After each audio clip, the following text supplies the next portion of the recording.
All right, hello YouTube. Hello guys. Welcome. We're going to be doing another Q&A this week. I've been really enjoying the Q&As, so I hope you guys do as well. Let me make sure on YouTube we're good.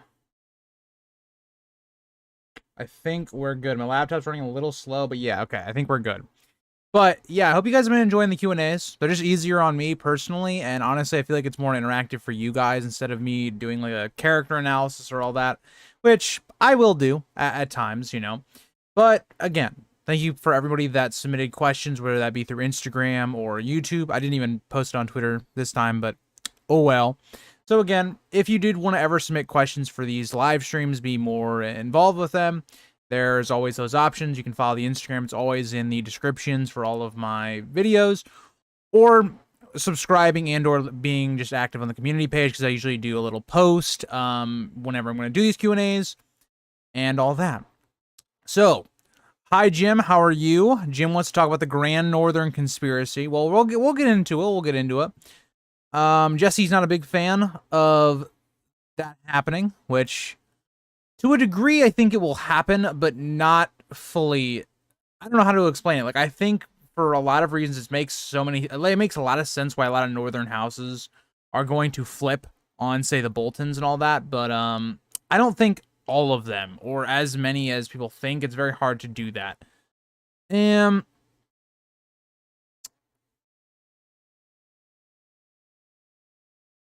also don't think they would crown Jon / make him Lord of Winterfell unless they had no other choice. I think they will support Stannis. So yeah, this is a question I got asked that we're going to talk about on, like, crowning Jon. So we'll get there when we get there. But yeah. Yeah, a little early, Jesse, a little early. I decided, actually, this isn't really that early for me, actually. For me, I usually like to start the stream 6 to 5 minutes before the scheduled. But this time I was a little later. I was only about 4 minutes, so, you know. Hi, Matthew, how are you? Up late in Ireland after a few drinks, so here it goes. Will Stannis die in Winds of Winter, leading a rear guard against the others? Yes, that's how I believe it's going to happen. Cathal? I hope I said your name right. I think that's how it's going to happen. I think it'd be really sick if we got the Winds of Winter, the final chapter being Stannis. He's won the Battle of Vice and all that, but the others are coming, and basically Stannis tries to hold the North while everyone else can retreat because they're not united enough at this point to face the threat. I think that would be a massively great way to end Winds of Winter, and I think it'd be a great way to end Stannis' arc. Giving his life for his country and kind of being the Dark Knight Batman role, where it was the king that nobody really wanted, but it's the one that they deserved, like 100%.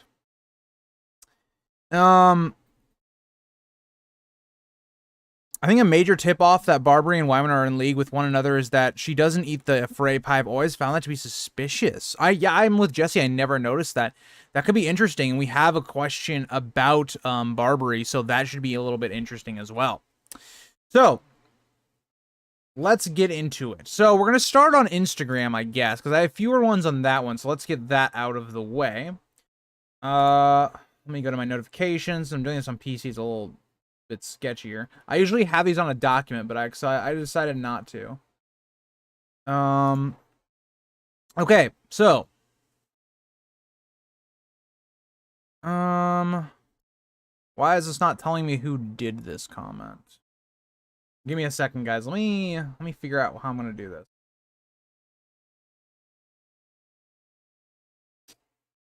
Why is it not telling me who? Okay, we're gonna do this on my phone because Instagram on PC is just terrible, in my opinion. So,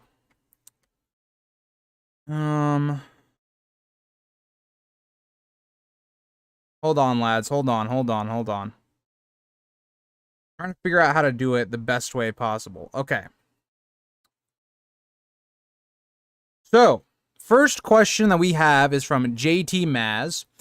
What do you think happened with Benjen? So this is a video that I got done doing this week, actually.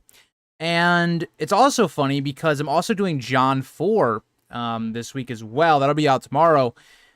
But Benjen is a character that we really don't know any information as to what happened after. I know some people have theorized, or they go the show route, that Benjen is Cold Hands. I just don't agree with that. So I don't think that is a possibility for what happens to Benjen. Because again, George kind of confirmed that it wasn't Benjen, unless you think he's just straight up lying, which I kind of doubt. Also, there's the idea that the Children of the Forest say that Cold Hands is very old. Benjen is not really like old at all. And he's only been, if he is Cold Hands, he's only been Cold Hands for maybe a few years, like 2 years at this point.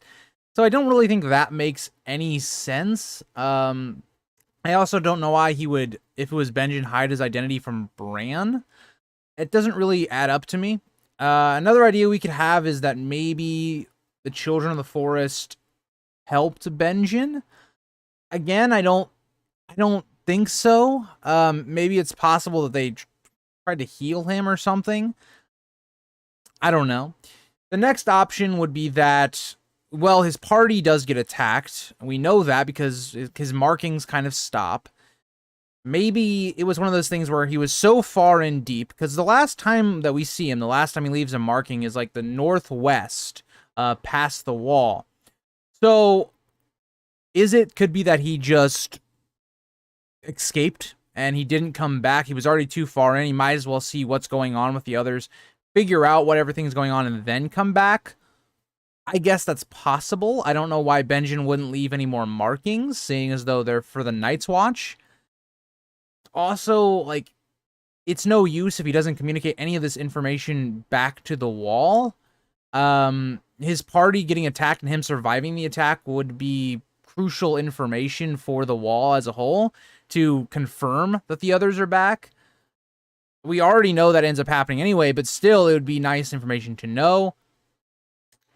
I don't know. I know this is a very bland thing to say, but I personally think Benjen's dead. I think he's either dead, or if he comes back, he's going to be used as, like, a person in the army of the others. It's just going to be one of those things where Jon looks back and he's like, wow, at one point, you know, when Benjen was leaving, Jon pictured Benjen dead. That's something that could come back to haunt Jon, and something he feels a ton of regret for when Benjen's not coming back, has been missing. I think it would be a great parallel or idea there with Jon to say that Benjen is dead. I know you could do some other things with Benjen. I know people have mentioned, well, Benjen probably knows who Jon's parents are if you're going off of Rhaegar and Lyanna, maybe even Ned and Ashara too. Either way, that maybe he could be used to confirm that theory. But the thing is, we don't need him to. Like, yes, it would be cool if he did help confirm the theories, but we don't need him to. We have Howland Reed already. We have Robb's will. Everything's already in place for Jon's identity to be revealed without Benjen. So I don't think Benjen is nearly that necessary for that part of it. So, again, to answer the question, Maz, I would say that he's probably dead. All right, let me get back up onto comments. Also, no problem, Cathal, for answering your question.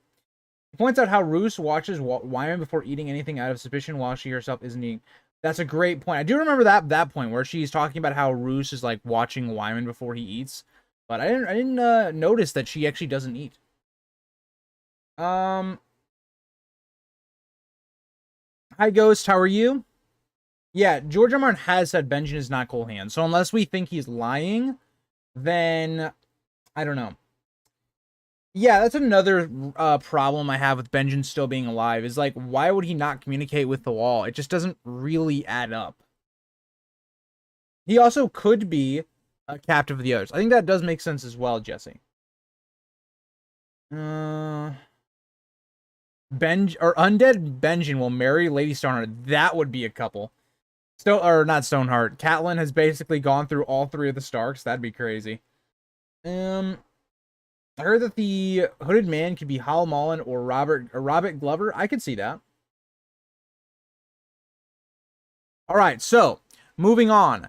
So the next question that we have is from EWEIO91. So EWEO. I hope I said your name right. I don't know if you. You have a.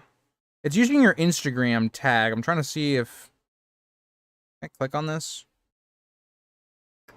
Does it show me your name? Well, we're going to go with that. But his question was, Will Jon be named King of the North by end of the Winds of Winter? So, that's a difficult question because I think Stannis will be the person that is quote-unquote king and or crowned, and I think the North will be fine with rallying behind him because he has helped the Starks. He has, if Davos does bring back Rickon, has helped bring back Rickon. I think the North would be fine with, for now, with rallying behind him while having Rickon or Jon be this character that is in charge of the North, like the Warden of the North for now, and be a Stark. I think he'd be okay with that. Also, at this point of the story, probably will have Bran coming back south as well, so he'll be there as well. So I think at that point of it, when we get all the way up to the end, when if I'm going off of how I think it should go, where Stannis dies by the end of Winds of Winter, I don't think so. I think that Jon will be the rallying point for the North when Stannis holds his ground. Maybe we see a chapter when they're all traveling down by the end of it. It's kind of similar to maybe an idea of like Robb when he's crowned King of the North, where we get to the Neck and we see, you know, Howland Reed comes out. We get Robb's will from Lady Mormont as well, because she should be in that area as well. And we just find out all these information and people rally behind all of this, finding out that Jon is the legit Stark. By Rhaegar and Lyanna or Ned and Shara, whichever way, because either way he's going to be legitimized as a Stark. They could then say, yeah, he's King of the North. Stannis is dead. We're not going to bow to anybody else. So maybe they do say, yeah, Jon, you are the king. I could see that. I think that would make a lot of sense. Robb probably did name Jon as his heir. And I think when you look at the other options, right, Bran is not probably going to be wannabe king. Rickon is not going to be probably fit to be king. I think it makes logical sense that you do make Jon the king. I don't think Arya, maybe Arya and Sansa and they all meet up by the end of Winds of Winter. I don't think it. I think that's more of a Dream of Spring we're getting into. I think Jon is the most likely case if there is a King of the North.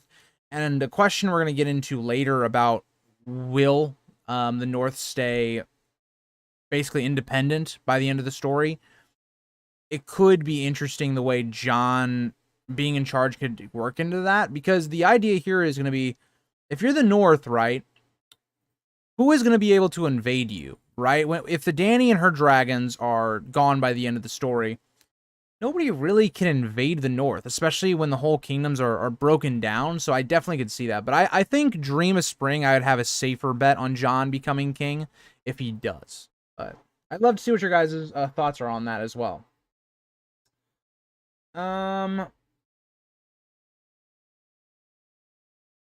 What's the deal with the heart button on the side chat? Can you guys see when I don't know what that is either. I see that on my screen, just on the, like, my stream overlay thing. I also see that. I don't know what that is about, but the phrase "have Robb's will" according to Bran's, well, are you sure, Jesse? Because Robb's will supposedly was going towards the North and the Neck, so are you sure about that? With all the King Corn stuff, I think it's inevitable Jon assumes the King of Winter role and not the Iron Throne. I agree. I don't think Jon sits the Iron Throne, but I could see the King of the North. Fellowship is the best movie, best of the three. Yeah, I agree, Jesse. Fellowship is my favorite movie. It's my favorite book. So I definitely agree with that. I don't think Jon will be the king because Stannis needs to be alive when Dany arrives. Stannis is one of the allies that Dany has to slay. In my opinion, Stannis will establish court in the North. No, Robb sent false... This heart is blocking this. Battle plans with Mormont and Glover. Okay, I could see that. I don't know about the whole idea of establishing court in the North, because the story has to go quickly. And if we're going to have the idea that Stannis holds court, it'd have to be this idea that we are going to see all of our characters go up north. And I think that's going to take much longer than just having the others break through and go south. But I don't know. I think that's an interesting point. Like, how quickly will the others get through the north, or will our big battle be in the north? Because there definitely will be a big battle, but I don't think that's how it's going to be concluded.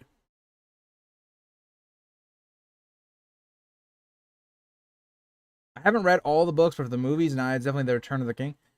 I would debate you on that, Matthew. I think Fellowship's better. I think Stannis' next move after reinforcing the wall will be invade the Vale and attack the twins. I don't know. Why would he attack the Vale though? I don't get why he would do that. Also, by the time we eventually are going to get to where Sansa is also going to be coming out of the way, the Vale, I just don't see that happening. Shoulder day, Grease? Yes, Ashley, it was shoulder day today. It was kind of a pain, but yeah, it was shoulder day, and then I had a nice run, about a 2-mile run outside today, so that was good. I think the Royces would ally with Stannis. I mean, I think a lot of people would ally with them if Jon is backing Stannis. You have Rickon and Bran. I think a lot of people would see reason to do that. Because, like, for instance, Sansa, right? If she sees that, you know, her family is still there and they're now with Stannis, I think she would try and get the Vale behind Stannis. But, yeah, so let's move on. Moving on.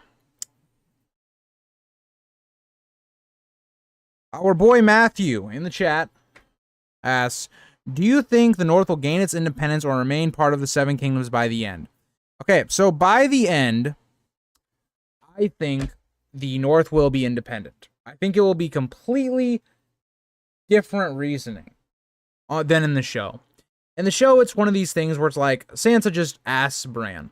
I think it's going to be much different than that.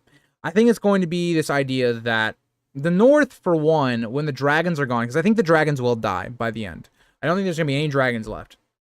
The North is going to have this argument that we've suffered the most, we've gone through the most warfare, the most carnage, we've lost the most amount of people, and we fought basically for the rest of you and tried to hold the others. And also you have this idea that what are you guys going to do about it if we do secede, right? Like, you guys aren't going to bring an army up north. It's just not going to happen. You're not going to be able to invade and hold the north.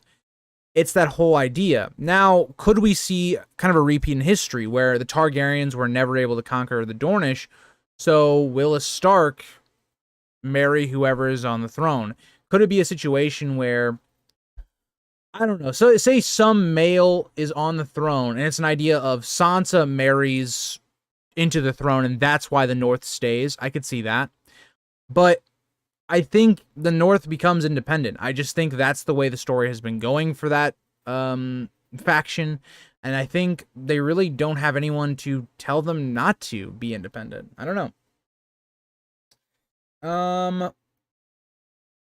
Nice, I'm right behind you. Arm day, all day, every day. Yeah, so my arm day is usually Friday, but I was feeling particularly lazy Friday, and then Saturday I worked like 10-ish hours, so I didn't want to do that on Saturday, so I did my arm day yesterday. And I can tell you right now, doing arm day right before a shoulder day is not good.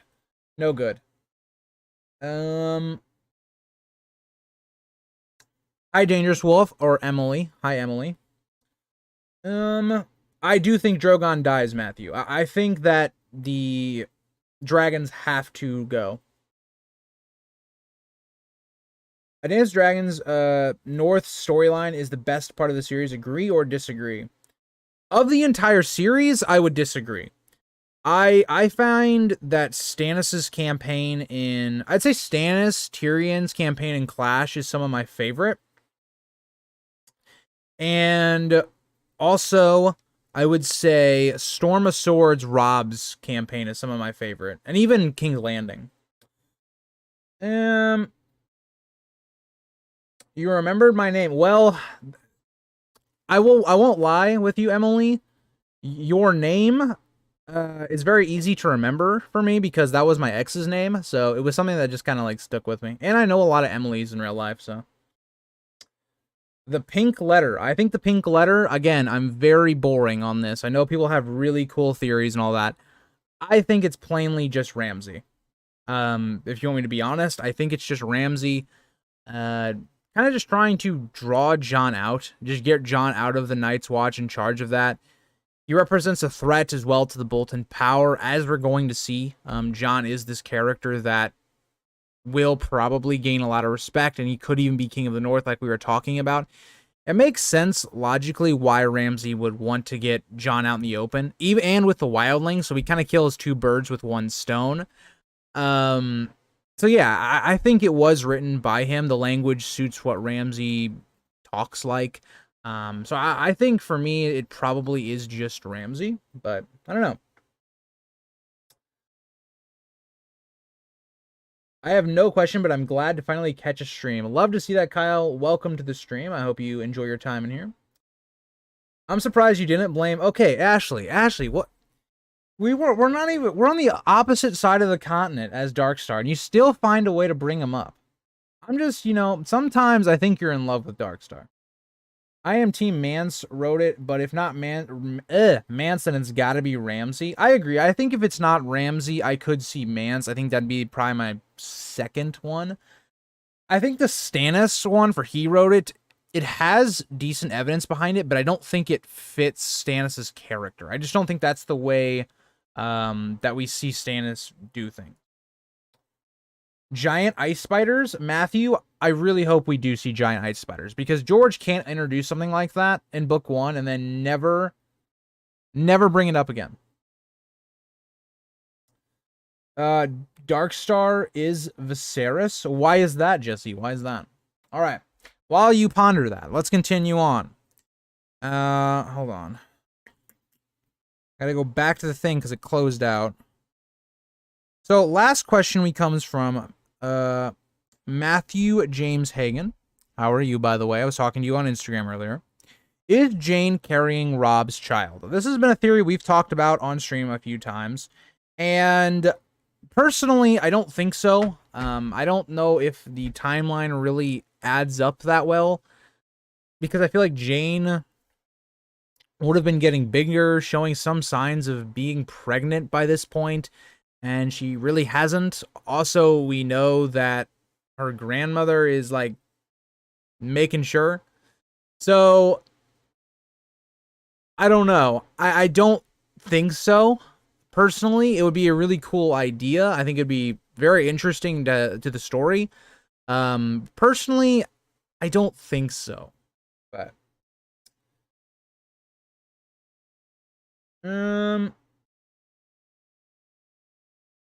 another thing D&D fucked up, but we did see an undead polar bear. That is true. That was pretty cool to see, even though that episode was dog shit. But it was pretty cool to see. Okay, I don't know if are you guys actually emoting, because I can, like, sometimes see it. I don't know. Jane is my underdog. Fair.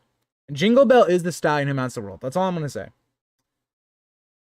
Darkstar wants to be the A Song of Ice and Fire emo sad boy, but Jon is already the A Song of Ice and Fire emo sad boy. I think Darkstar is pulling it off better than Jon, though, Emily. That's all I have to say. Will Wyman Manor live from the stabbing he took? Yes, he can't go out like that, Jim. The hips don't lie. Oh boy. Yeah, Cybele is not the most likable woman. Let's put it that way. All right, so that gets us off of our Instagram questions. Now let's go to our YouTube questions. Where is my community? All right, here we go.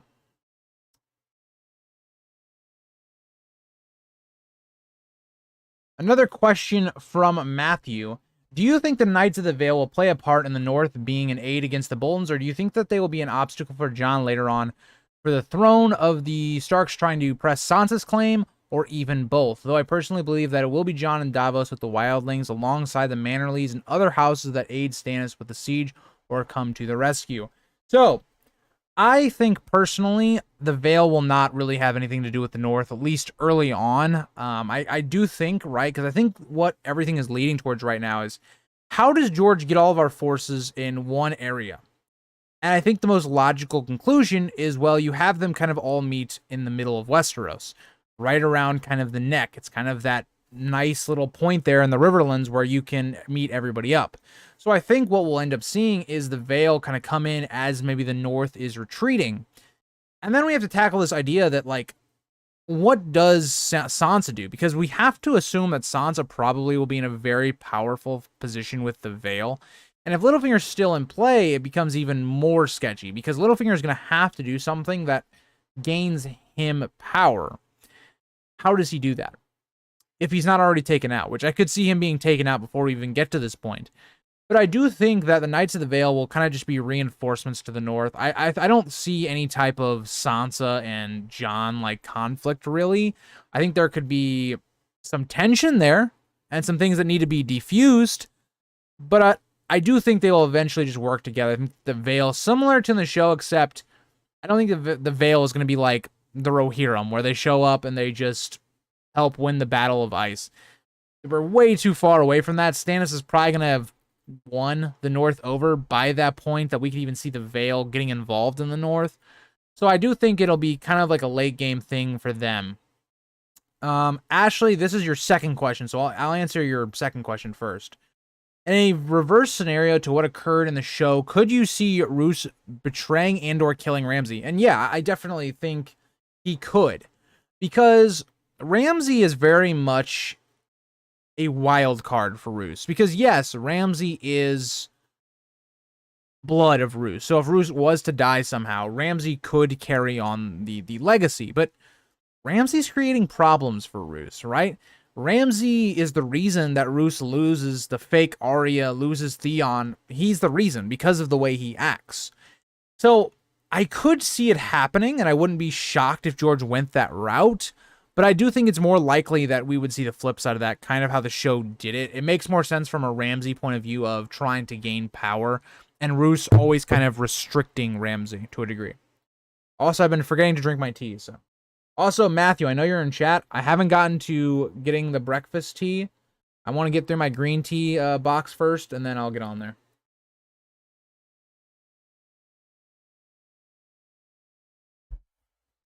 Also, I went to the dentist today, guys, and I think they poked too much into my gum or something while they were doing a cleaning, because now my like gum kind of hurts.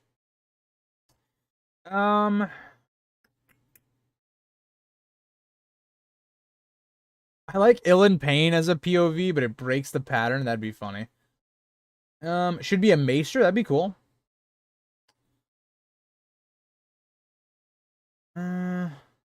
I feel bad I haven't listened to any of PG. I actually haven't either, Emily, really. I've like thought about doing it for a series, but then you guys thought maybe I shouldn't do that because it's not like done yet, or he's not that far into it yet, but I don't know.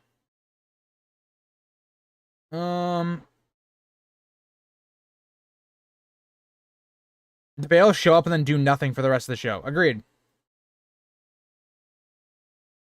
Does Fagon ever interact with the North? Seems a far cry, but it pulls... Okay, so I think the interesting part about Young Griff is how do we see him and Dany interact? That's the key to everything, because if Dany and Young Griff maybe have a ceasefire, maybe they make an alliance and settle their differences until the threat of the other is done, we could see that. And then it could be something like the show where it's like Young Griff and Dany come out of, you know, this event with the others very much weakened, and the two now have to figure out who is going to be king/queen and all of that. So I could see a world where Young Griff is involved with it, but I do think it makes more sense for that plot to be resolved by Dany before then. I don't know. I've gone back and forth. It's hard to pinpoint when Dany and Young Griff have their conflict, whether it's before the threat of the others or after.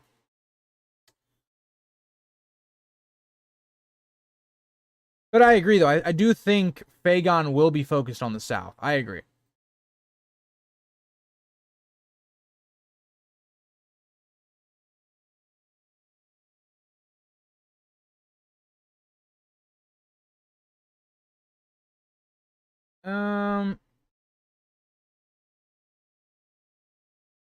I agree, Jesse. I could also see Fagon doing something with White Harbor, trying to basically maybe make an alliance. I could see that. Peppermint tea, Ashley. Okay, that might be something I might have to try. That'd be good. That would be really cool to see Rhaegar in a Blackfire pretender. We don't know if he's Blackfire yet, but I really hope it is. I hate when my thing like just scrolls up chat when I'm trying to read it. It's very frustrating. I love how Roose in the books pretty much always talks in a whisper. Yeah, it's really funny. I really like it. It just kind of fits his appeal really well, in my opinion.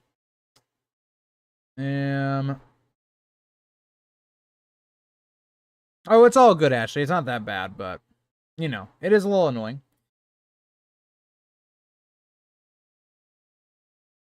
Jon and Stannis are the best for sure. Yeah, they would make a very good combo. You're tough. I have to go to a sedation dentist even for teeth cleaning. My phobia is that bad. Really? I mean, I'll be honest though. What was I gonna say that? So basically, I wasn't gonna say I have like problems with it, but I've had a lot of teeth issues in my past. Again, this circles back to when I always talk to you guys about like when I was younger, I just didn't like keep up with my health that well, and my teeth got like kind of bad, so I was in there a lot. So yeah, I'm not a big fan of the dentist. I won't lie; it's one of my least favorite places to go to. But um, do you think Skagos will play a larger role in the northern politics? Could they have a few thousand soldiers available? So I think we had a question about this. Let me see if we had a question about this, and I'll tie that into it. So Evie asked kind of a similar question. Unfortunately, she could not make it tonight, but she asked, sorry I'm not able to make the stream tonight. I have to work tonight, but my question is, what will we see in Davos's POV when he goes to get Rickon? Because I'm really curious. I heard there are unicorns on Skagos, and I'm really interested to see what your thoughts are. So what is Skagos' role going to be with Rickon? I do think we could see an idea where Davos maybe tries to convince them that not only is there a threat coming that could threaten all of the world, we also, the issue here is we don't know actually a ton about them. Like, culture-wise, like, we just don't know that much. They're very much a wild card, in my opinion. Rickon could be this character that's been being raised by them, and maybe that could help. They could send aid with Rickon, because Rickon is going to come back into the story. It just has to happen. There's no reason that I think he dies in Skagos. I feel like it would be a major detour, just to kind of tie up loose ends with if that was the case. So I think Rickon comes back. I could see him coming back with maybe a segment of the Skagos forces, maybe. I could see it happening, or maybe it's the opposite. Maybe it's like a Mission Impossible type thing where it's Davos just getting Rickon out, and that's all we really see there.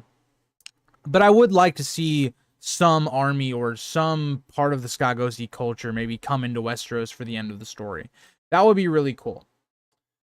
My adrenaline is up so high that no matter how many of those numbing shots they give me, I can still feel everything they do. That is horrible. I would hate that. Yeah, I don't have that issue. Usually when they numb it, I'm pretty good. The Manderleys are your favorite Northern house, right, Grease? I mean, outside of the Starks, yes, probably. I do. Okay, so I don't like the Boltons for the people they are, but I like the Boltons' history. I like the Boltons as characters, as being like these anti-Stark house where they've been kind of trying to take out the Starks for a while, and it just hasn't worked. And they've kind of had to get a little bit more peaceful and a little bit more subtle, and I think that's very interesting. But I would say the Manors are my second favorite, behind the Starks.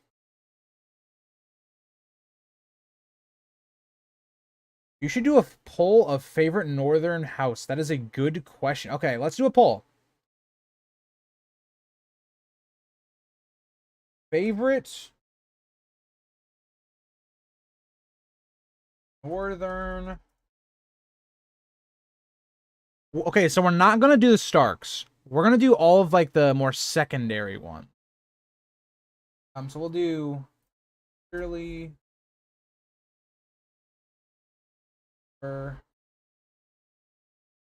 Stark.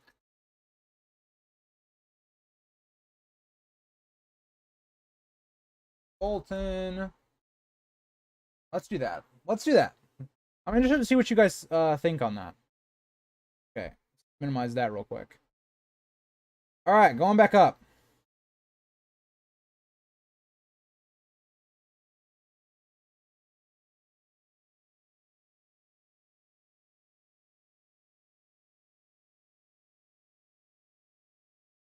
Uh, Hating the Boltons and loving the Starks are not the same thing. I think the Dustins and Rydwells are a third faction. Okay, I can see it.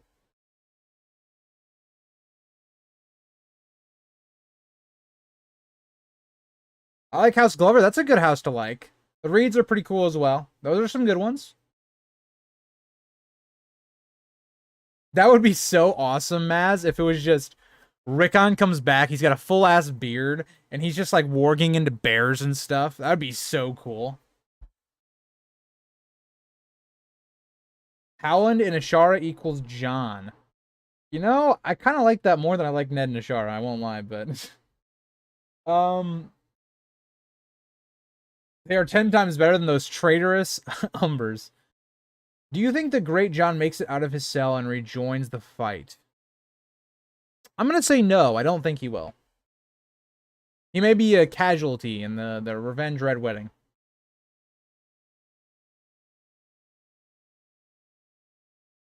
Now you gotta tell us your view on Bolt On. Okay, I think it's a very intriguing theory, and I want it to be true. I just don't think it is. I like the theory. It's one of my favorite ones, but it's just like with like Jane being pregnant with Rob's kid. I just don't think I don't think so. But that's just because I'm a what's the word you call it? Because I'm someone that like believes a lot of theories that are like they're less like I guess magical. There's not a lot of hoops to jump through. I'm someone that kind of likes the base theories. But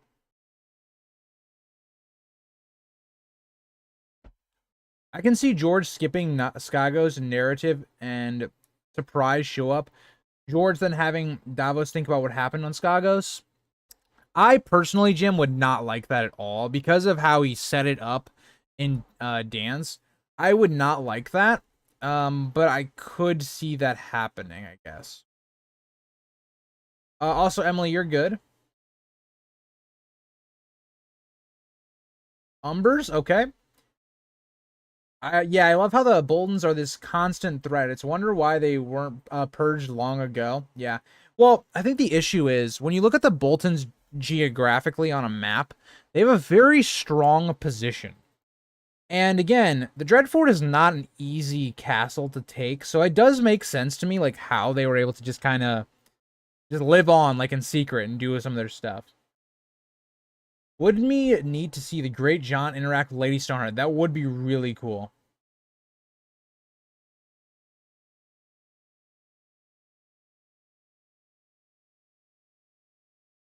Oh, that's what you meant, Emily. Okay, I thought you were doing a Howland Reed and a Shara type thing. Um,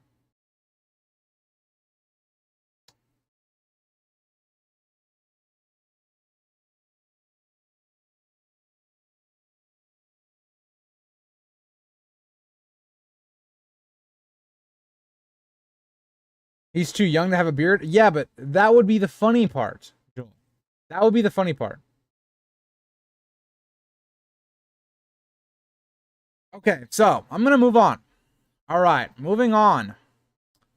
Matthew has another question.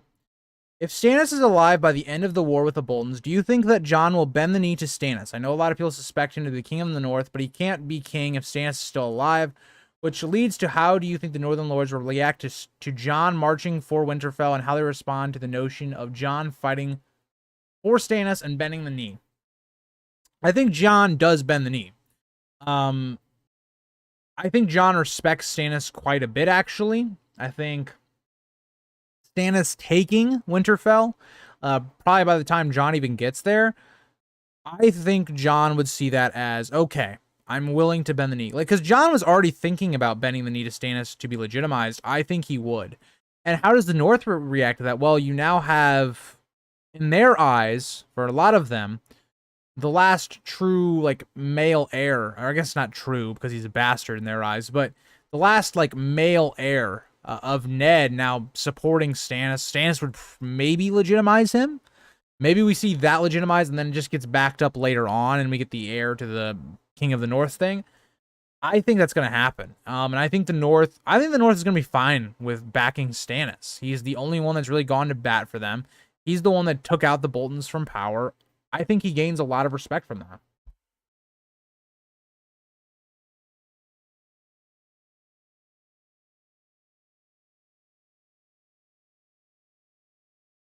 Oh, right. Jaime ordered the hostage sent. So yeah, I could see them maybe the Brotherhood. I still think he could maybe be a casualty still though. The treason of not supporting the Hornwoods. Oh boy. Okay, so we're seeing the Manderleys are winning the poll. Okay, love to see that. So moving on to a question from Big Hornet. What do you think is going to happen to Longclaw after Jon's death? If I remember right, there is a Mormont heading to the wall, so I wonder if there's going to be a conflict about who gets the blade when Jon gets resurrected. Also, do you think Longclaw will become Lightbringer? I think if there is going to be a quote-unquote Lightbringer, I do think it could be Longclaw. Whether that's stabbing like Daenerys or something like that could be possible. I am someone that doesn't really think this prophecy of Azor Ahai will fully actually happen. But I could see that. And I think Jon is going to keep Longclaw. I don't see anyone really taking it from him at this point, or Jon having to give it up for any reason. I think it stays with him. Because Jeor Mormont entrusted that to Jon, I think House Mormont is going to understand that, you know, this is what his wish was. So, and that in and of itself can kind of prove, like, how honorable, how much Jon should deserve this sword. So I don't think anyone's going to end up getting his sword or how that's going to go. I think the Mormonts will be very understanding of Jon having the sword. I hope Jorah gets it and Jon wields Dawn. That would be cool as well. That would be really cool.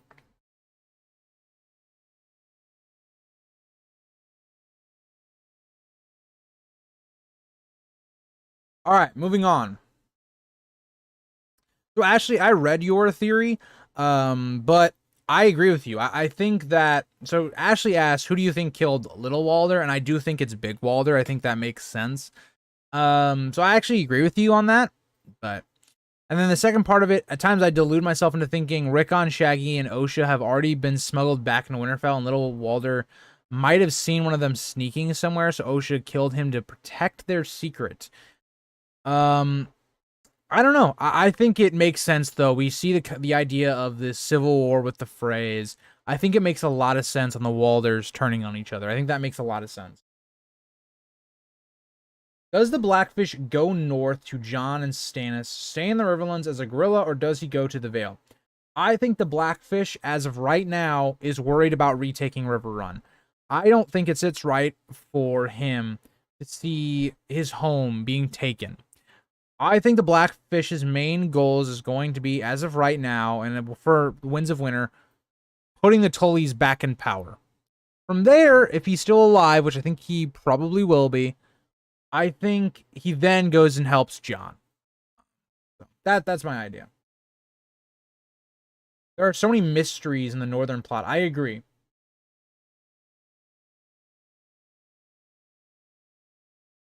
I think it's a great question, Matthew, on the swords. Like, what is their relevance going to be to the story? I think we could see Blackfire with young Griff. Dark Sister, maybe. I don't even know where Dark Sister would even go if it's brought back to the story. Like, who would even wield it? That's a great idea. I think Ramsay killed Little Walder. I think that could also be possible, Mass. That also fits Ramsay's character. So, again, there's a lot of culprits for who could have killed Little Walder. But I agree with Ashley. I think it does make sense. Moving on, we have Otto's question. So he asks, how will the Night King and his army get past the wall? Just want to point out, Otto, there is no Night King right now in the books. It could happen. I've been someone that theorized that maybe Stannis could be this quote-unquote Night King, and it's more like just because he has a crown and he'd be an undead. Maybe it could be something like that. As of right now, we don't know if there is a Night King. But also, will Jon join the battle or join them after his death or defeat them? If he defeats them, will he sit on the Iron Throne? So a pretty loaded question here, but the way I think the others get through the wall is there has to be some way for the wall to either come down, either the magic has to be lifted, something has to happen to where they get through. And the main culprit that we've seen for how that could happen would be the Horn of Winter. I believe that the Horn of Winter is with Sam right now in Old Town, and I think Euron will eventually get his hands on it. Again, Euron is going to Old Town, it would appear. I think he is the one that either A, he blows it or someone else blows it for him, and that's how the wall comes down. That's how I think the army gets to the wall. Now, Jon, I do not think he will join them after his death. I don't think that's going to happen. But Jon, at the same time, I don't think he will defeat them either. I think he will be someone that does fight them. But I think the story will not come down to Jon destroying the others. I think it's going to be more like a pact. And I think we'll get more into what motivates the others and how can we create peace. I think that is something that maybe we'll see instead. If he defeats them, will he sit on the Iron Throne? No, I do not think he is going to sit the Iron Throne. It would just be too good of an ending for Jon, I guess. Or I guess it's what everyone wants, so I just don't think it's going to happen. Is kind of how I look at it. And I also don't think it fits Jon's character arc of being the person that ends up sitting the Iron Throne.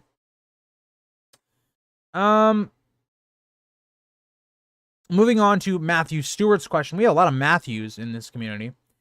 Will we learn the identity of the Ghost of Winterfell? I do think we will, Matthew, whoever that is. There have been people that have been suggested in the chat and the stream. But I do think we will probably find out in the next book. All right, I'm going back to chat. Like the Hooded Man, I think it's Theon dissociating. That could be. Arya made wield Dark Sister. That would be really cool. I really like that idea that Arya wields Dark Sister. I think that'd be really cool. Mira has Dark Sister right now. I think that makes a lot of sense that Dark Sister is in the cave. But I do think it'd be really cool if Arya was the one to end up wielding it. Any theories on where Blackfyre is? I think it's probably with Illyrio, and I think Illyrio will present it to young Griff, whether that's after he takes the throne or whatnot. I think that would be a really cool idea.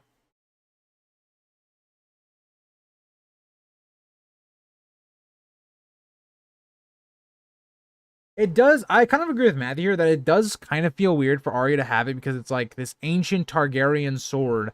You would think it would go to some sort of Targaryen, but like, could it go to Jon? Maybe Jon gets to, instead of having Longclaw, or Dawn because he is possibly a Targaryen. Maybe that makes sense.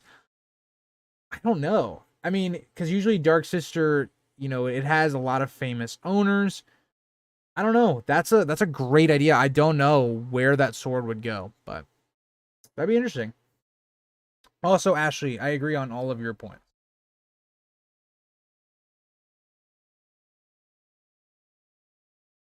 Yeah, I definitely think young Griff will get Blackfyre if the sword is going to return. I think it makes the most sense for young Griff to get it at some point. Ramiro Men asks, sorry if it isn't the place to ask, but what happened to the Song of Ice and Fire and Pure Song of Ice and Fire subreddits? This is a question for stream. Anyone that wants to look at this later on. I don't know. I don't really look at the subreddits. I wasn't really a part of the subreddits or any of that stuff. I don't really use Reddit too much either, so I can't give you a great answer for that, Ramiro. But yeah, also the question was, what happened to the Song of Ice and Fire and the Pure Song of Ice and Fire subreddits? I have no idea. The Hornwoods? Okay, Phase. Okay, alright. Like how Aegon's like had it as a status symbol in House the Dragon and Fire Blood to make it his claim look better than Rhaenyra. Yeah, agreed. That could make a lot of sense.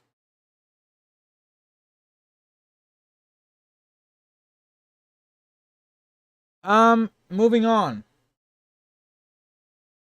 Oh, so we already have this idea, but Dave McNeely asked about what is Benjen up to. So again, I asked this or I answered this earlier in the stream, David, but more or less, I think Benjen's probably dead. I think all the evidence we were given suggests that, again, he hasn't been communicating with the Wall. He is not someone that we've seen. How is he going to survive this long out there north of the wall with the others? Again, if anybody was going to, it would be him. But again, it just seems like there's not enough evidence to support that. So for me, I think he's dead.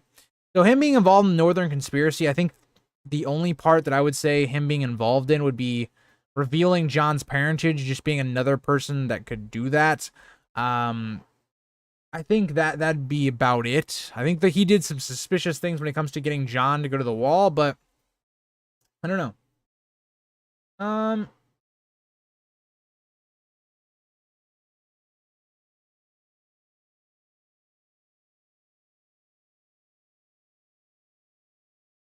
Probably the... Oh, okay, makes sense. Makes sense. Makes sense, guys. I have no idea on that, so any information you can give, I guess, in the chat would be good.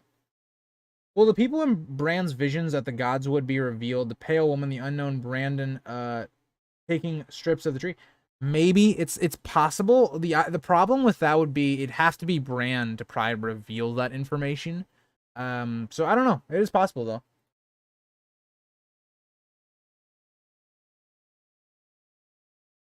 I mean, I think it's possible for Benjen to be alive, but I just given it as of right now, the evidence we have would suggest he's either been taken prisoner or he's dead. So, as of right now, I just think that there isn't enough to support him being alive and taking an active role.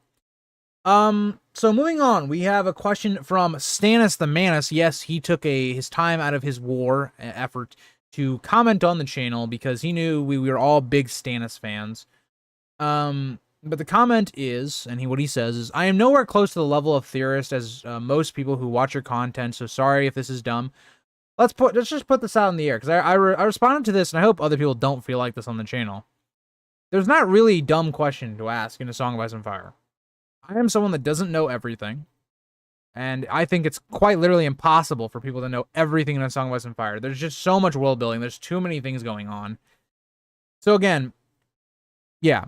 Also, I am someone that came from the show, so let's put it that way. The show introduced me into this world. So never feel dumb or sorry about asking any type of questions in this community, whether I do Q&As, whether I do that in chat. Especially when I get further into this question, and this isn't a dumb question at all. So yeah. But he asked, what will happen to Theon? I've read the sample chapters multiple times, while mainly listened to you read them or whatever.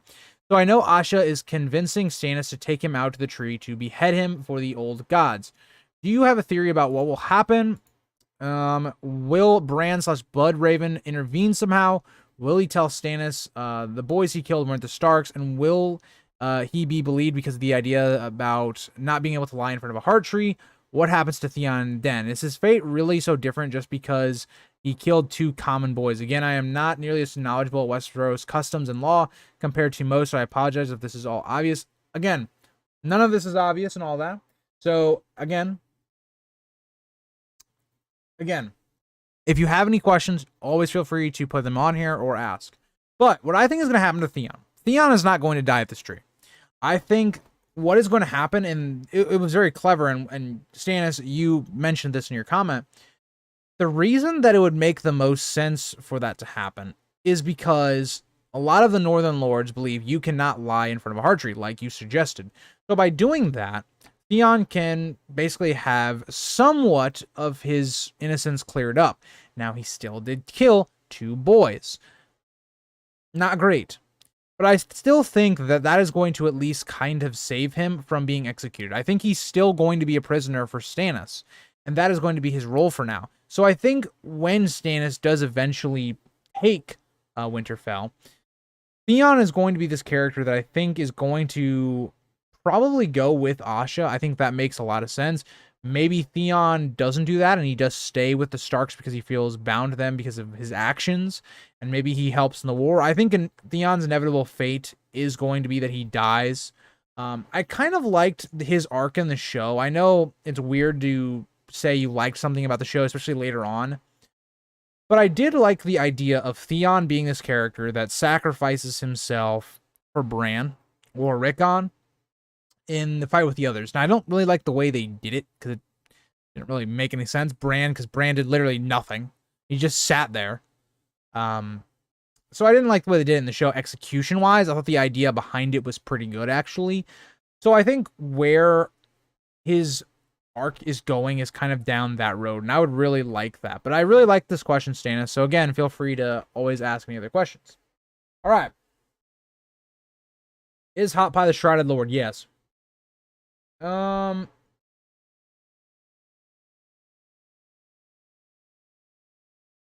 me get to any other questions we got here. Exactly, Maz. We're all part of the family. You're all part of the Goblin Gang. Whether you like it or not, you are. That's all I have to say. Hi, Syrian. How are you? I am actually done with exam season, so it went pretty okay. It went pretty okay. That's all I'll say. It went pretty okay. One of them might have been his son. Yes, Jesse, I love that theory. I'm glad you brought the theory up. That could be just as bad. But I kind of hope that theory is correct. But I really do love that theory.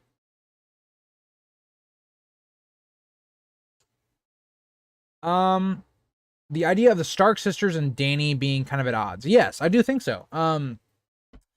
Because again, Sansa is gonna want what's best, and she's gonna learn from Littlefinger for the North. Dany is someone that throws a lot of curveballs into that because she has dragons. Dany is someone that can reinforce saying the North is not going to be its separate kingdom. You're not going to have king. She can invade them with her dragon. Like, it's much easier to try and attack the North with dragons than foot soldiers. So I do like that idea. I think Sansa could be at odds with a character like Dany. Again, Sansa has seen characters like Cersei. She's learned from people like that. She's going to be becoming very suspicious in nature. So I definitely think so. And also, I think Arya is another character you brought up there with the sisters part of that, where I could very easily seeing her mission from the Faceless Men being kill Dany. That's her mission. That's why they let her go back to Westeros, because the Faceless Men aren't just going to let her walk away, right? They've put a decent amount of time training her, preparing her to be one of them. There's going to be some reason that they let her go, and it's going to be probably an assassination mission on someone, and there's a lot of motivation for the Faceless Men, or even if they're getting paid, to kill Dany. So I do think there's going to be a little bit of tension there. Nightbot being a dictator as always. You know, it's doing its thing.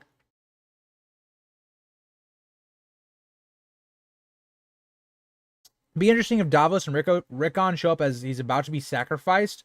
That, I agree. That would be a good moment for that to happen. Stop clicking on things. Mouse. Hold on.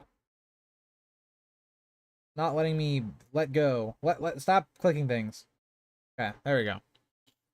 I hope Theon takes the Black and reunites with Jon. That's another good idea. Exactly, Emily. The Goblin Gang.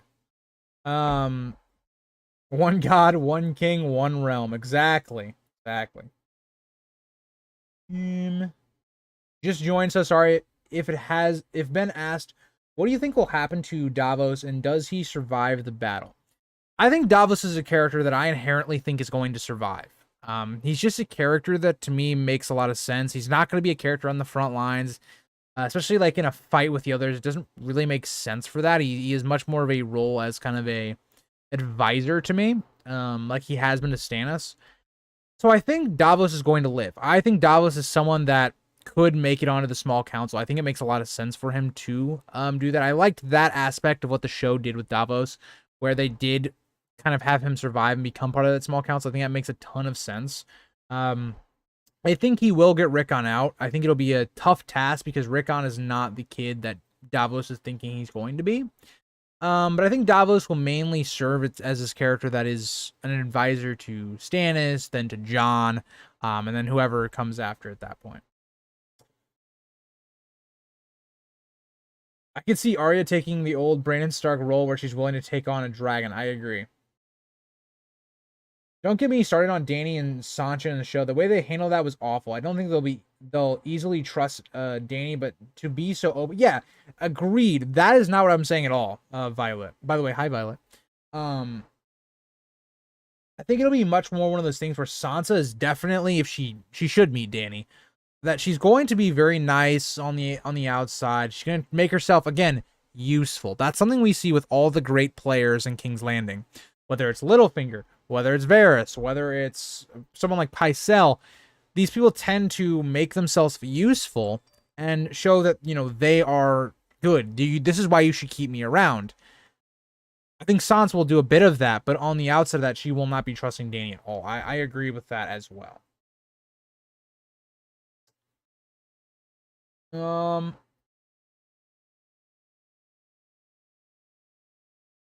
Exactly, Emily. I agree. If Theon joins the wall, wouldn't that be a redundant POV when we already have Melisandre, Jon, Martin? So again, the thing I think that's going to end up happening is that eventually they're all going to come away from the wall anyway. So that's my one thing with Theon being part of the Night's Watch. It's cool in theory, but I don't know if it works for the story.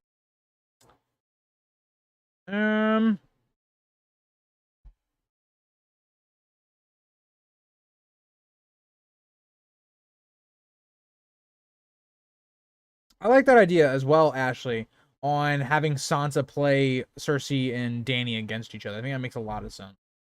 I really, really hope the story diverges from Jon and Dany teaming up like they did in the show. It's too basic and predictable and very unlike George. So, yeah, I think what could be really interesting is we have this idea now that at this point of the story, by the end of Winds of Winter, we could theoretically have 3 people with logical claims to the throne, and Dany, who starts out being the character with the best claim to the throne at the beginning of the story, now actually has the weakest, because Aegon is putting on this performance that he is, again, Aegon, Rhaegar and Elya's son.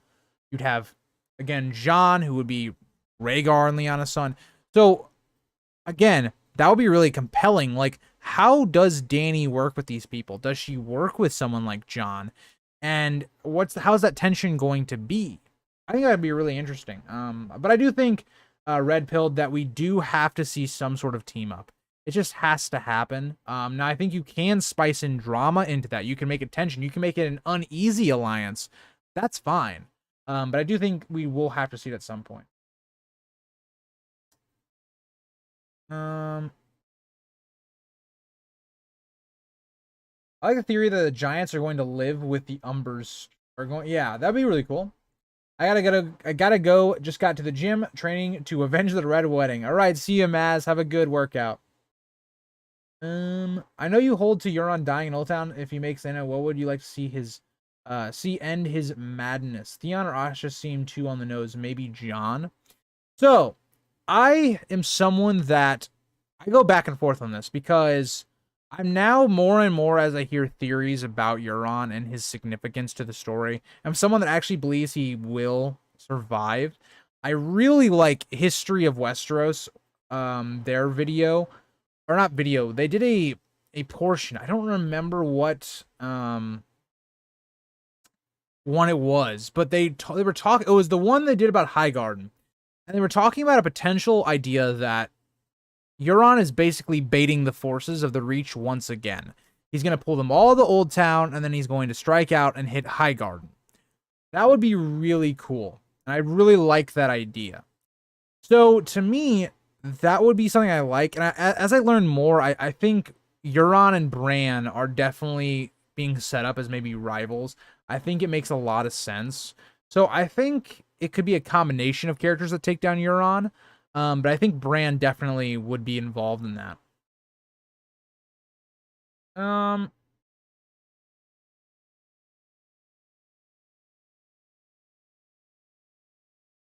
have not read Preston Jacobs' fan fiction project. So I couldn't tell you anything on that. I was gonna do a series on like looking at that, but just other things going on right now.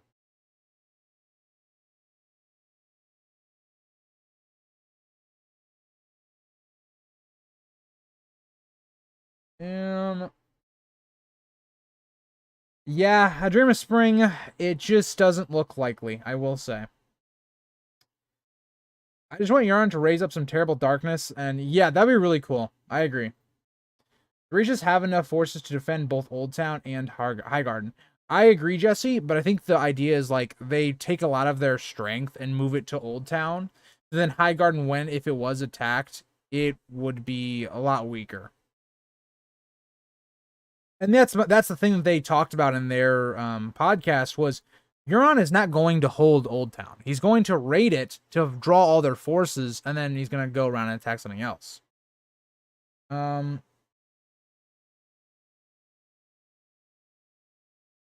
That's cool though that he basically has a audiobook for it.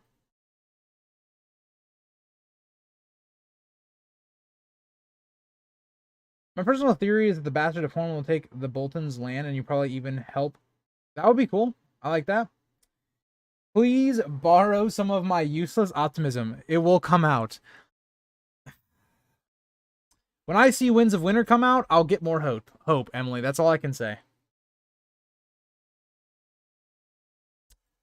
I would say I'm pretty hopeful for holding on that Winds of Winter is going to come out within the next 3 years. So, I don't know. Does Lady Dustin really hate Ned Stark? I think she does, personally. I do think it's one of those things where it's like, you couldn't bring back all of your companions' bodies, but you could... I don't know. I do think she does have that animosity towards Ned. I think she does hate him. But I'm a Winds optimist. At latest, 2025, in my opinion. If it doesn't come out by 2025, we're really struggling.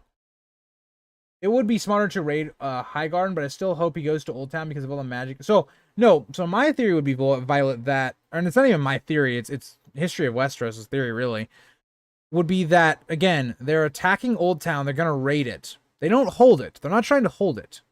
They're trying to draw the forces of the Reach there, so that if they were going to then go around, it's the same idea with the shields, right? So he attacks the shields, and he kind of leaves them. He doesn't really try to defend them. He doesn't try to hold them. He goes for a larger fish in Old Town.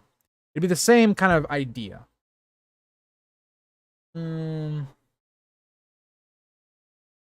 Jesse, I don't even know who you're referencing, so George may have forgotten about it. Fair enough. I've just put in 12 years into this fandom. I'm not giving up now. Fair enough, Emily. Fair enough. I haven't been in this community. Well, hold on.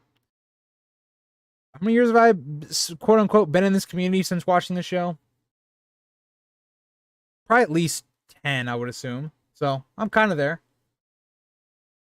What character designs are designed in the books is so much better than the show? Euron. Like, as we're talking about Euron. Like, Euron looks just badass in the books, or what he's described. Even some of the art is fantastic for the character. And then in the show, he just looks like an edgy lad. It's just like, I don't know.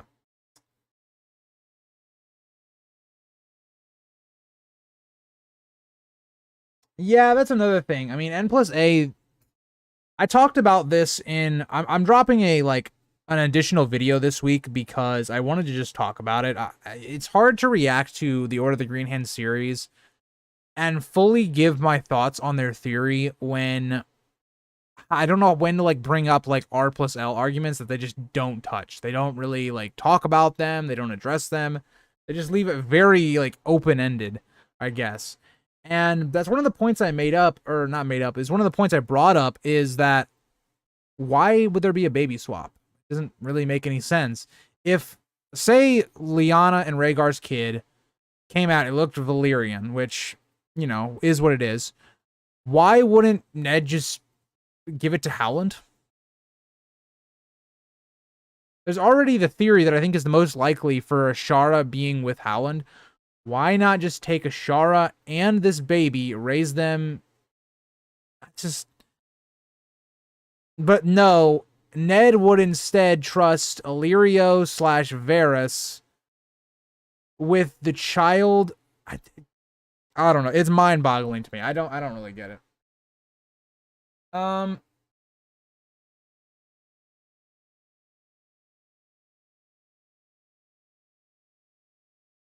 I started reading right when a Dance the Dragons came out. I heard the show was based on a book series, so I wanted to read the books first. Maybe that was a mistake, seeing as how much I hate the show. So, Emily, I'm the opposite. I watched, I think it's probably the first... I can't remember exactly because it was a while ago, but it was, I think, at the end of season 4 or the beginning of season 4. I started reading the books Because a clear memory I have is I wanted to know what happened in season 5 before season 5 came out. So, like, before it happened in the show, like when Jon, again, spoiler, died, I knew it from the books because I had, like, very loosely read the books for Feast and Dance, so I kind of knew what happened. So yeah, that was probably when I was like in like freshman year of high school, maybe a little, yeah, I don't know, so somewhere around there. I've only read up to Clash of Kings. While I do have respect for Asha, I do not see why people like her that much.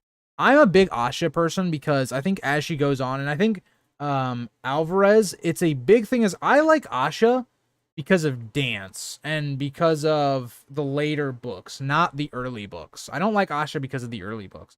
I think she's a character that really can be developed well by George, and I like the themes that come along with her character. So that's why I really like her.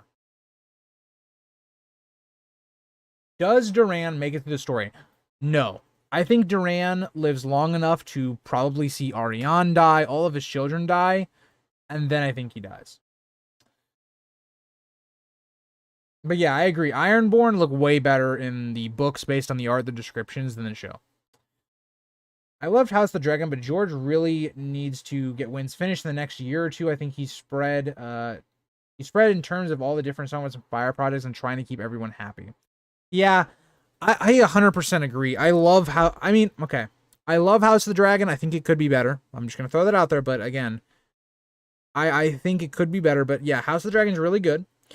But George has just put himself into such a corner where he gets fame later in life. He gets richer later in life. He has a lot of things he wants to do before he dies. And he wants to establish his legacy. And I think he's going about it the wrong way. He's establishing his legacy by starting up this Song of Ice and Fire cinematic universe, right? The same idea of, like, say, Marvel. It's the same idea as, like, Star Wars with Disney. It's the same premise. And the problem is that where his legacy really would be is if he finished the books, he would have a greater legacy than any movie universe, TV show universe he could possibly make. If he had finished the books already and, like, say they were really good, he would be up there with Tolkien. Like, I already think he's, his writing even now is up there with Tolkien, but Tolkien will always be better than George R. R. Martin because Tolkien was able to finish his world and do things that George just hasn't.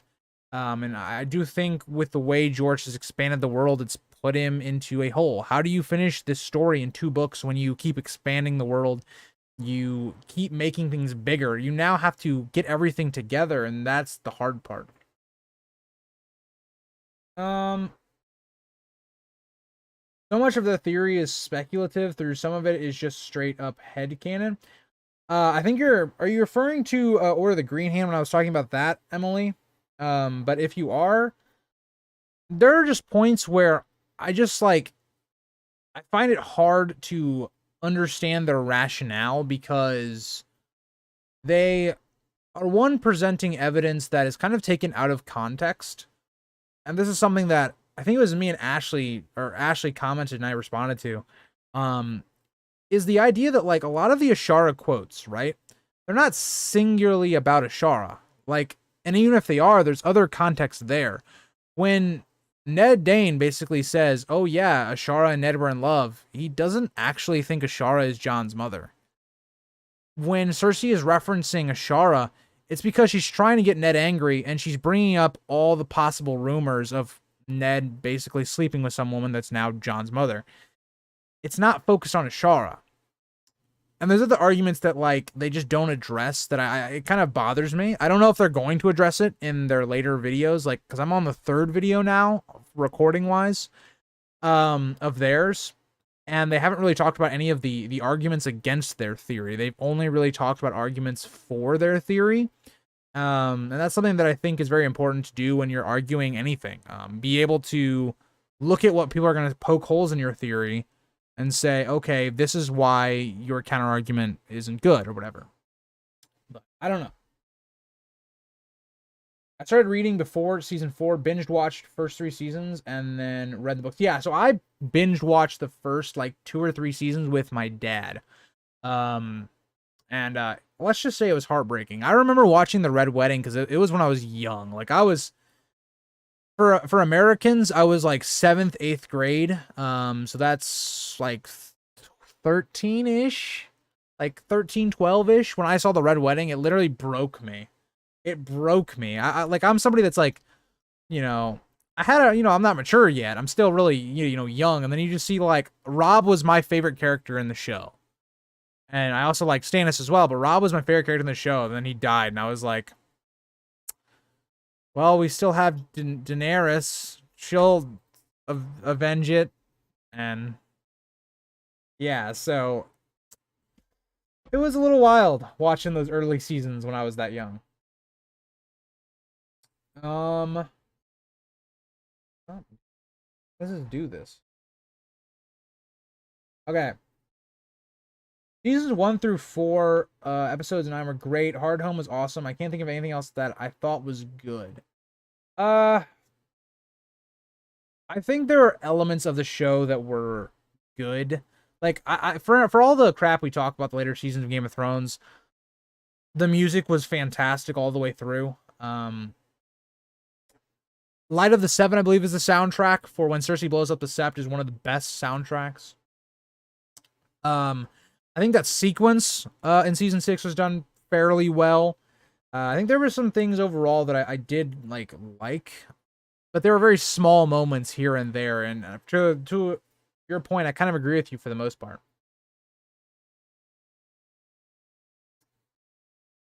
I think maybe George started to write N+A, but then he changed it to R+L=J. I mean, maybe that's very possible. And I mean, I think to me, my whole issue with N+A is just we talk about how George is such an elaborate writer. He's so unique with his twists that it just to me feels like N+A is the red herring, the answer that we're supposed to look into, like, because it's right there in your face that it's like it just doesn't feel right. I don't know. There's other evidence that just I don't know. I don't agree with, but yeah, it would be really cool to meet Howland because he's gonna be able to tell us a ton about the story, or about Robert's Rebellion specifically.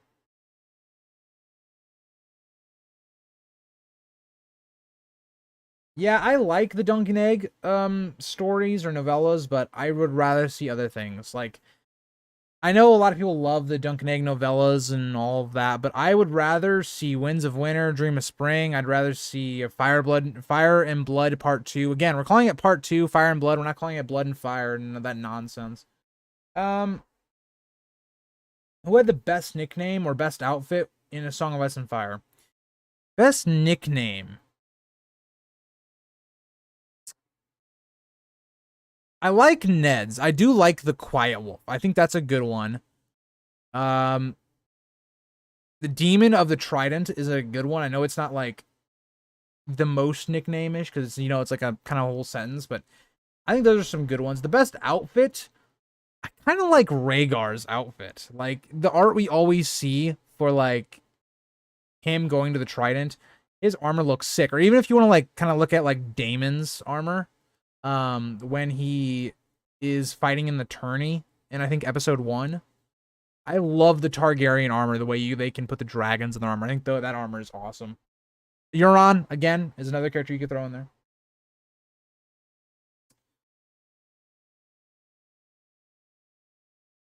Yeah, I agree, Emily. I do think, it is a lot of speculation, and I think sometimes it is just reaching. I think if I was going to conduct a Ned and Ashara theory video, I think some of the information they're bringing into their video, I would leave out, because it's just too prone to criticism. It's too prone to just being taken down, basically.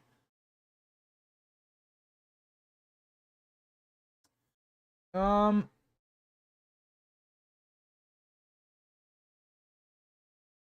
you're making me feel old? Well, I don't know. I don't know, Emily. I work with like teenagers, so I always feel old, so. Mm, had to pause my so yeah, I have Connor. whenever I do my rereads and I get to the Red Wedding, I have to like have a certain time when I read it because it's just Read the book 6 times, watched season 8 only once. Unfortunately, I watched it twice. I watched it when it was live. I was screaming at the television, so let's just yeah. Um, and then I watched it a second time with my friends who I wanted them to at least watch the show. If they weren't going to read the books, I wanted them to at least watch the show. And we got all the way to season 8, and yeah, so it didn't age well. I will say I don't like it a little bit more now because, time's gone by or whatever. But yeah, it was yeah. The Red Wedding got spoiled for me on YouTube. Pain. I got to see the Red Wedding in its fullest. I will say what's funny is my friends. So when I was doing the the rewatch of the show with my friends that had never seen it. They didn't expect the Red Wedding coming, which I thought was very odd. It's like, I know I've least like referenced the event multiple times. Like, my one friend had literally played the Telltale game where you start at the Red Wedding, and he was a little caught off guard. So that it's always one of the greatest feelings is watching people react to the Red Wedding. When you know it's happening, it's just fantastic. Yeah, Jamie Knighting Brienne was good.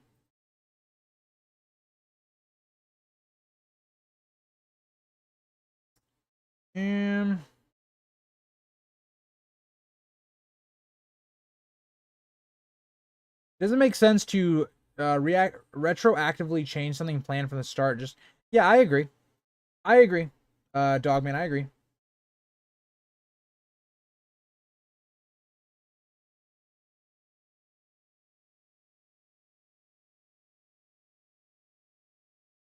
Blood Raven and Bittersteel are another two good ones. Those are really good ones. They definitely can be rode upon, Alvarez on Viserion and Rhaegal. I'm not sure how big they are. I know they're definitely smaller than a Drogon, but I'm not sure how big they are. Just like give you like a good example.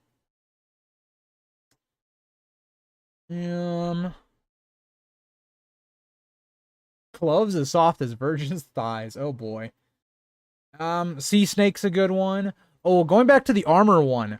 Renly, low key, I think has some pretty cool drip. He's got some pretty cool drip. The show sucked after season 4. Yeah, I agree. I think season 5 had its moments. I think season 6 had its moments, but I agree with. I will never live stream that Telltale game. That game, it's just like there's no stakes to anything. Like everything is going to happen and there's nothing you can change about it. The games themselves are pretty clunky. And I've already watched through them, so I already know everything that's going to happen. So it wouldn't be that entertaining in my opinion, but it wouldn't. Okay, this is how it would be entertaining: is if I paused it and I did polls for every decision. That would be interesting, but um,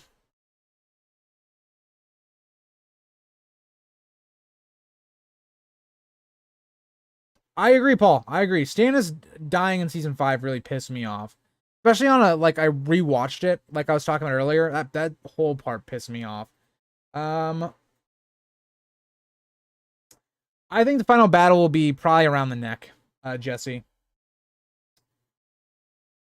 Are the Baratheon brothers packing? Oh, you know they are.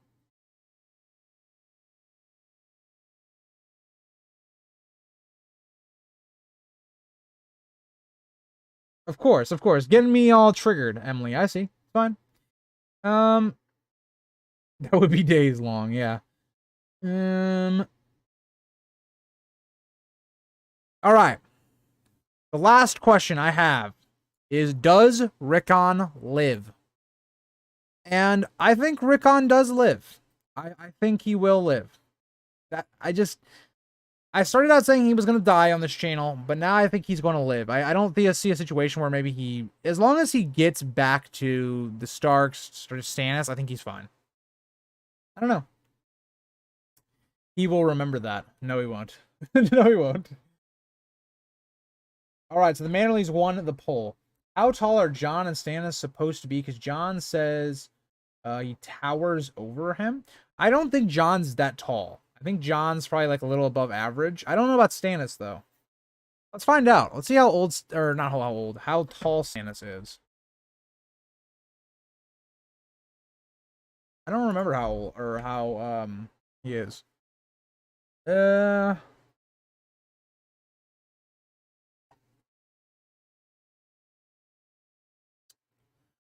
It says that Stannis is a large man, so I would assume he's pretty tall.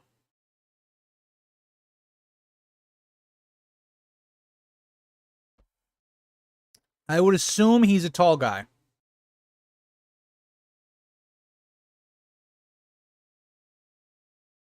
Jon is, yeah, I agree. Jon is only like 16. That's a great point. All right, well, that is going to be the end of the stream. I hope you guys all enjoyed. And I will see you guys all either next week in the stream or videos this week. And yeah, I hope you guys all enjoyed the Q&As. What is your favorite? I'll answer this last thing before I leave. By the way, best house sigil is the Targaryens or the Blackfires. You can go either way. What is your favorite artwork of Stannis? I hate how the graphic novel depicted him. I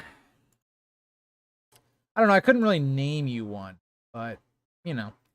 Bye, guys. I will see you guys.